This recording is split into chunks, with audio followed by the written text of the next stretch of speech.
Hello everyone and welcome to .NET Core Central. In today's video, I am going to walk through how to use CORS in .NET Core. The full form for CORS is Cross-Origin Resource Sharing, and I'm going to show three different ways of implementing it. One is through the middleware, second is through endpoint routing, and third one is through attribute-based implementation. Now, to understand CORS, let's first understand why CORS even needed. So, due to browser security policies, the browsers prevent any web page calling services in a different domain. So if you have ever worked in web-based application, we usually make a JAX call to retrieve data from service endpoints. Now browser prevents calling these endpoints into a different domain, and by different domain it can be one of these four. One is complete different domain, for example abc.com versus mywebsite.com, and then different subdomains, basically one subdomain calling a complete different subdomain. Third one is difference in scheme, that is HTTP versus HTTPS, and the fourth one is the different in port. Now for today's example here, I'm going to show through different port because I'm running localhost, so I can easily simulate that. Now CORS was introduced by W3C, which is the World Wide Web Consortium. The reason it was introduced because it is necessary for a lot of application to call services from a different domain, and hence it was introduced, and it is supports through a header. And once I get into the code, I'm going to show the exact name of the header which is used for CORS. And in the CORS implementation, the server who is exposing the API specifically supports this header, mentioning what URL can access this domain from a different domain. So once we go to the code, it will be much more simpler. For the web application, I'm going to use one of the existing project that I created when I demoed the static file. If you have not gone through my video, I'm going to share the link in the description as well as in the video. You can take a look into that. But this was my project for static file. It's a very simple HTML page with hello world, and it has a corresponding JavaScript which calls the weather forecast and just logs the data in console. Now this is going to work because it is part of the same port. Hence, if we call the weather forecast from the HTML page, it is going to show up properly. And as you can see, we can see the weather data written in the console. Now let us create a new service and see how CORS comes into effect. So for that, I'm going to create a new web application, and I'm going to name it as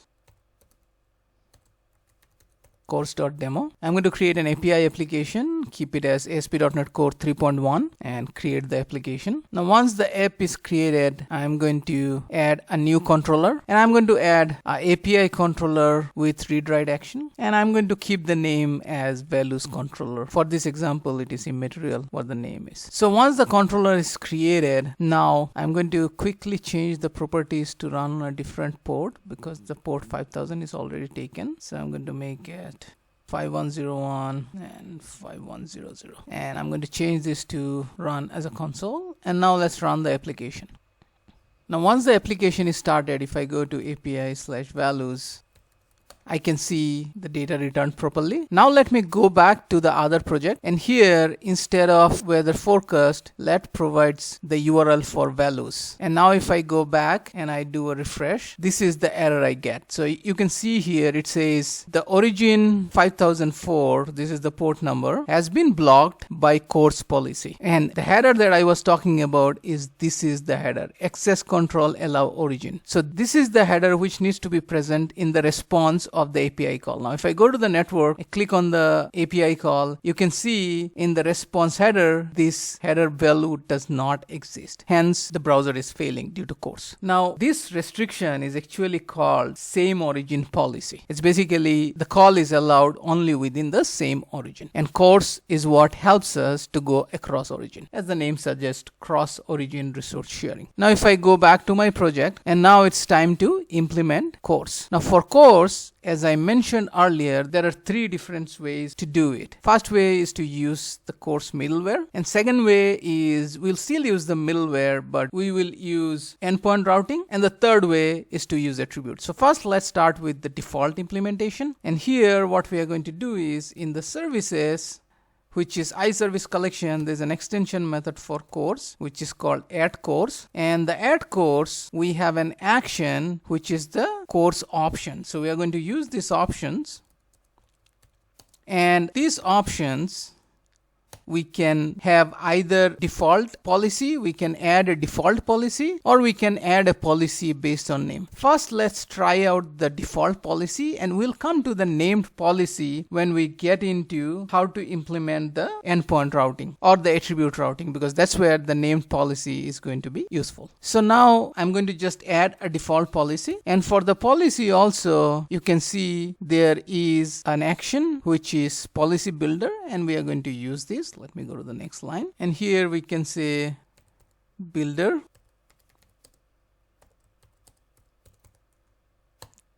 dot. Now there are few options we have. One is add any origin, which is allow any origin, or we can have specific origin with the with origins. Now let's start with allow any origin.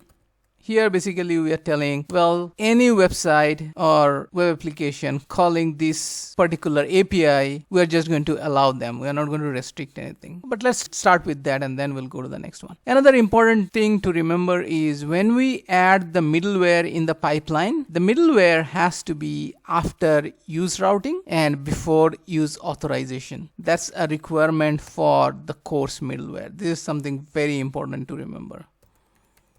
And we can use the use CORS extension method, and since we are using default CORS implementation, we don't have to pass a policy name because we have not created any policy yet. Now if I run the application, so all I did is I said, you know what, I'm going to add CORS and I'm going to add default policy.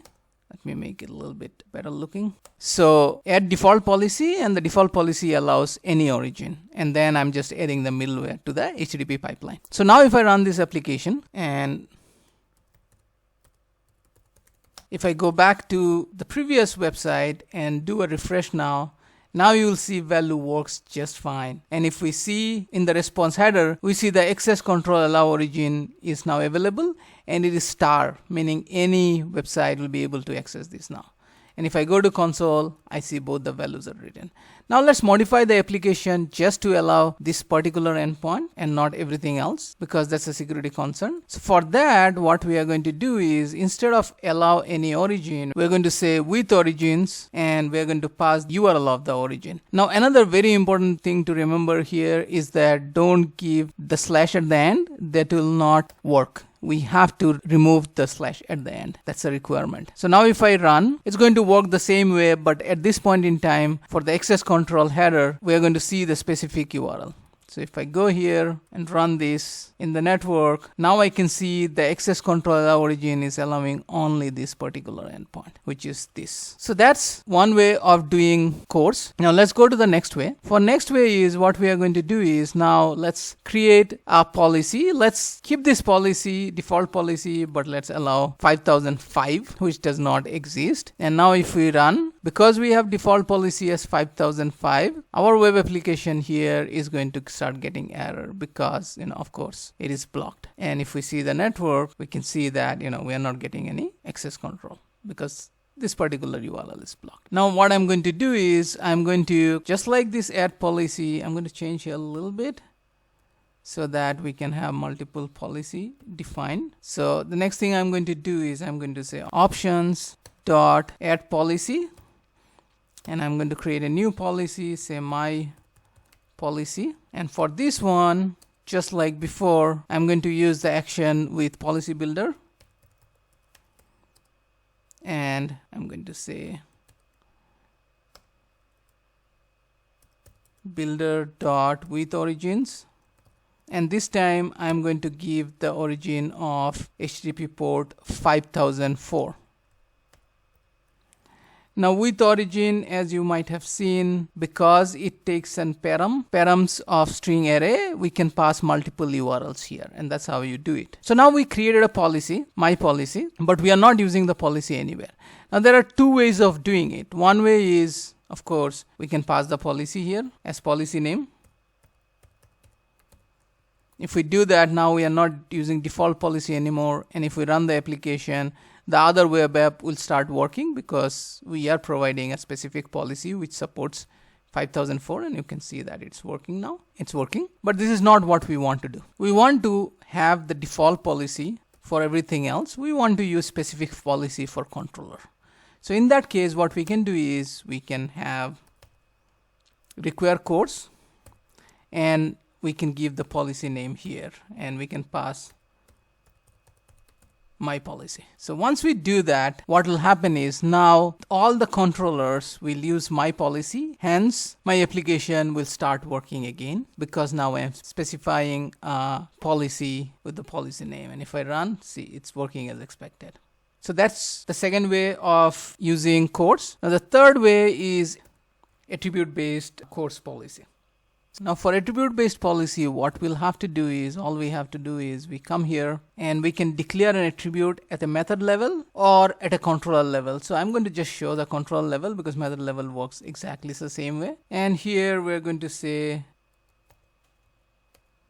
enable CORS, and we'll pass the policy name because policy name is required. If we just say enable CORS, it's not going to work because it'll try to get the default policy, and default policy does not allow that 5004 endpoint. So if I just run like this, I'll get the error. It's expected. So let me go back and provide the policy name here as my policy. And now if I run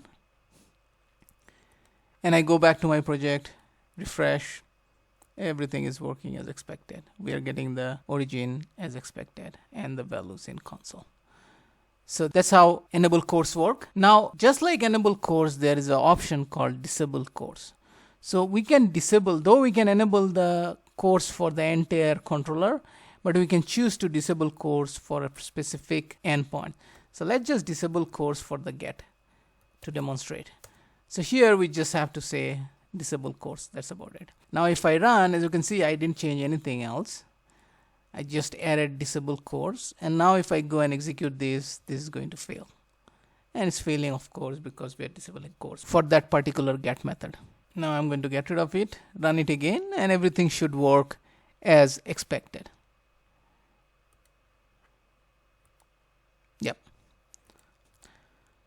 So these are the three main ways of implementing CORS in ASP.NET Core. Just to reiterate, we can use default policy or named policy to configure CORS, and after that we have to add the middleware, and then we can either do just middleware, which will enable all endpoints in the service for a particular URL, or all URL calling it, which is either through with origin or allow all origins. And then if we want only controllers or a particular endpoint, we can use the require CORS extension method. And then if we want to have individual methods or a controller to have CORS enabled, then we can go with enable CORS or a combination of enable CORS and disable CORS attributes. So that's all I wanted to cover today. If I'm missing something, please let me know in the comment. If you like this video, please give me a thumbs up. And if you are following my channel and not subscribed to it, and you think you are getting value out of my channel, please subscribe to my channel. Thanks so much for watching this video.